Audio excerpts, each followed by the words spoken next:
Welcome to the deep dive. If you're watching how information moves online, well, you know the game has changed a lot. For years, content strategy was all about optimizing for people, right? Keywords, readability, links. But today, we're digging into something more fundamental. Your audience. They're not actually the first ones reading your stuff anymore. Our mission here is to really understand this hidden code, this sort of behind-the-scenes language, the thing that translates your web content so AI systems can actually make sense of it. We're talking schema markup, structured data. And the key idea is pretty simple. Algorithms, Google's crawlers, sure, but also voice assistants. ChatGPT, they read and interpret everything before a human ever clicks. So if the machine can't figure out what your content means, well, it's not going to share it. You won't connect. And what's really fascinating, I think, is how this forces us to just rethink everything. Our whole strategy, we're really shifting gears from traditional SEO, search engine optimization, into what we're calling AEO, answer engine optimization. Yeah. It's not just about getting that high-ranking blue link anymore. The real goal now is to optimize your content so the AI trusts it enough to use your content as the direct answer it gives. That move from ranking to actually being the answer, that feels like a huge shift. So let's unpack the main tool here. Structured data, we hear schema markup all the time. What is it, really, in simple terms? How does it give AI this better understanding? Right. Schema markup is basically a shared vocabulary. Think of it like a universal dictionary set up by schema.org that lives right on your website. It's kind of like giving the AI special glasses. Glasses. Okay, I like that analogy. Yeah. So instead of the algorithm guessing that, the 5 stars on your page is a review score or that number is a phone number, you explicitly tag it. You tell the machine directly, hey, this quote, that's a review. This number, it's a software application version, or this name here, that's a person. Okay, so if I'm getting this right, traditional SEO was about words and links, mostly. But AEO is more about building, semantic meaning, building trust with the machine. But where does the code for this actually live? Users don't see it, right? So how's it done? Exactly. You're essentially delivering the meaning on a silver platter. The code itself, it's embedded right in your site's HTML, often using a format called JSON-LD. It's pretty simple, lightweight, and crawlers really like it. It just adds context to your existing content. So for a B2B landing page, you could use it to say, okay, this page is a case study about our software application, and here are the specific features. And the big strategic why here is that these modern AI systems just demand this level of clarity. Oh, absolutely. They totally rely on it. Think about systems like Google's SGE, the AI overviews, or the big LLMs like GPT-4. When they put information together, they look for structure first. Makes sense. Structured data makes their job easier. It simplifies what's called argv retrieval augmented generation. Makes your content a preferred source because it's, easy to understand. If your stuff is clearly labeled, there's a much, much higher chance an LLM will pull your data for specific questions. You become the source the AI trusts. Okay, let me play devil's advocate for a second here. You're talking about adding code. That means engineering time. You're calling it low cost, high impact. But if structured data isn't even a direct ranking factor, couldn't a lean startup just, write more blog posts instead? Convince us where's the real ROI? That's a totally fair question. And the ROI, it's massive, but it's often indirect. So while structured data won't magically jump you from page 2 to page 1 on its own, it is the absolute key to unlocking rich snippets. Those enhanced search results, the star ratings, the FAQ dropdowns, product prices right there in the results. They just dominate the visual space on the page. Right, they really stand out. And the data backs this up. It's high impact. Industry studies consistently show implementing structured data can boost a website's click-through rate, the CTR, by up to 30%. Wow, 30% CTR lift just from optimizing code. That feels, like finding free money, especially when everyone's fighting for attention. You're just leveraging what you already have. Exactly right.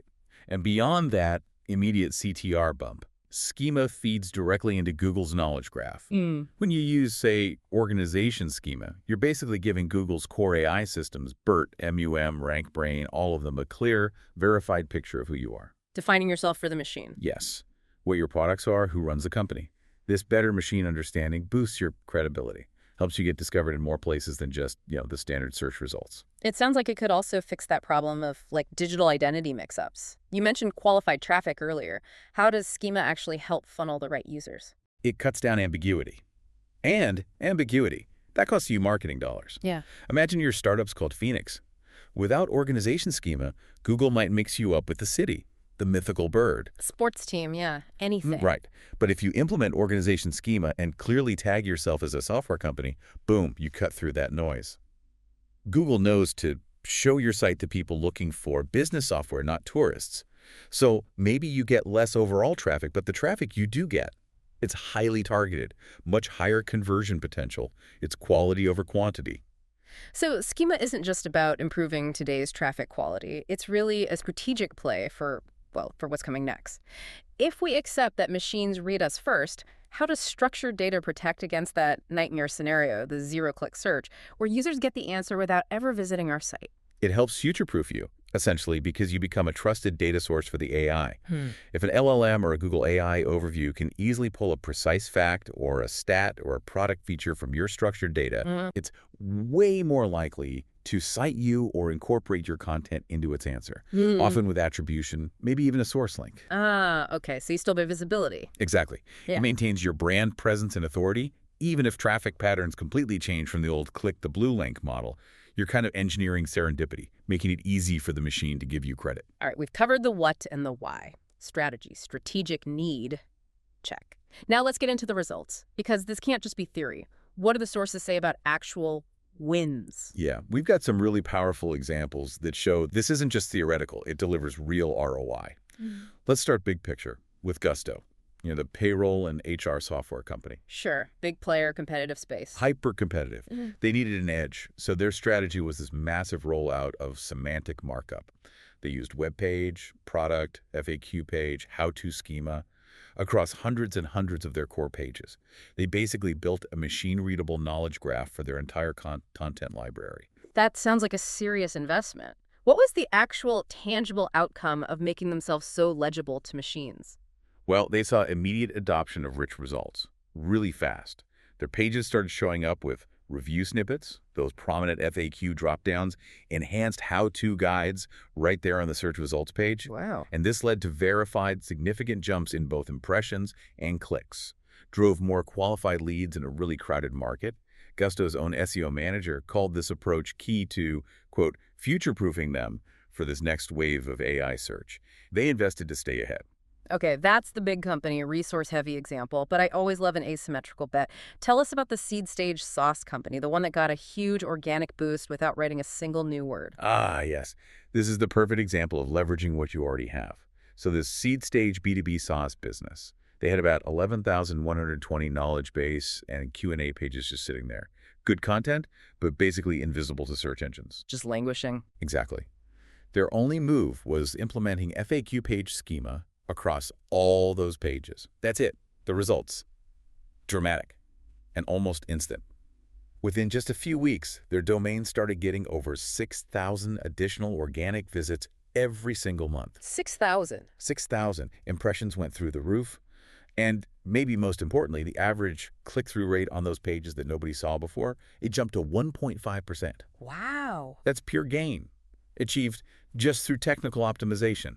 No new content creation needed. 6,000 high-intent visits from zero new content. That's just staggering validation. It really makes you rethink content priorities, doesn't it? It absolutely does. And sometimes, schema isn't even about growth. It's purely defensive. Yeah. Like this B2B healthcare analytics startup, they use schema to fight back against a rankings drop. Okay, a defensive play. Against what exactly? They suddenly saw their rankings plummet after Google got really aggressive with stuffing the results page with those people also ask boxes. Pushing that result down. Right. Pushing their content below the fold. So their countermove wasn't rewriting the article. It was implementing FAQ page schema on that key piece of content. Right. And the result, the page jumped right back up to position number 1, but this time it displayed its own custom FAQ rich snippet right there in the SERP. So they took back control of that space. Exactly. Yeah. It didn't just restore their visibility, it actually doubled their organic traffic because they controlled that FAQ display. Structured data let them recover from an algorithm change that was basically choking off their traffic. Okay, I think we're all thoroughly convinced. This feels mandatory now, not just nice to have. So if I'm listening to this, maybe a founder, a lean marketer, where do I start tomorrow? Without needing, an army of engineers, what's the practical starter kit? Right. Keep it focused. Start with the schema types that give you the most bang for your buck. The ones that either feed the knowledge graph or get you those immediate rich results. So, For your homepage, use organization schema. Or be more specific software company schema, if that fits. That clarifies who you are for the knowledge graph. Crucial first step. Then, product pages. Use product or software application schema. Make sure you include details like pricing, features, and definitely aggregate a rating if you have reviews or testimonials. That's how you get those star ratings to show up. Stars are powerful. Okay, and what about actual content, like blog posts or guides? For informational content, focus on article schema. That's standard. But then combine it liberally with FAQ page schema. Anytime you have Q&A style content, use it. That's consistently flagged as one of the easiest wins for getting those nice drop-downs in the search results. Easy wins are good. And don't forget an operational one, job posting schema. If you're hiring, use it. It makes your open roles appear directly in Google for jobs results. That can seriously cut down on how much you spend on external job ads. Generating the code, though, that JSON-LD stuff sounds intimidating if you're not a coder. Is that a big hurdle? It really shouldn't be. You don't have to sit there hand coding it from scratch. Yeah. There are great free online generators. Merkle has a popular one. Or if you're on WordPress, plugins like Yoast or Rank Math have robust schema features built in. Let automation handle the basic code creation. Okay, tools exist. But, and this is critical, the single most important step is validation. You absolutely must test the code before you push it live.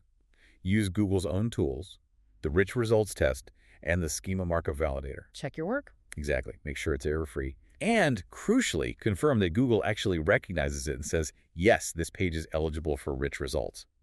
You're looking for those green check marks as green lights before you deploy anything. Get the green lights, push it live, and then track the results. Precisely. After you deploy, keep an eye on the enhancements section in Google Search Console. It'll show your schema coverage, flag any new errors, and then just watch your performance reports. Look for those CTR improvements on the pages where rich snippets are now appearing that cycle implement, validate, monitor, repeat. That's what turns this from just a technical task into a real, scalable growth strategy. This has really clarified things. Schema markup isn't just code, it's a strategic asset. It lets your useful content get this kind of out-of-the-box reach in this new AI era.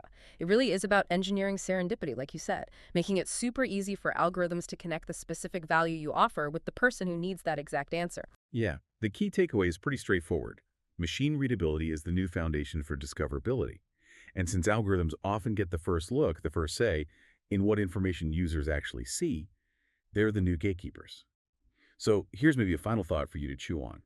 How will you make sure your content isn't just useful for people, but so clearly legible, so transparent, that those machine gatekeepers have no choice but to trust you and feature you? That legibility, that's becoming the real price of admission for the future of search.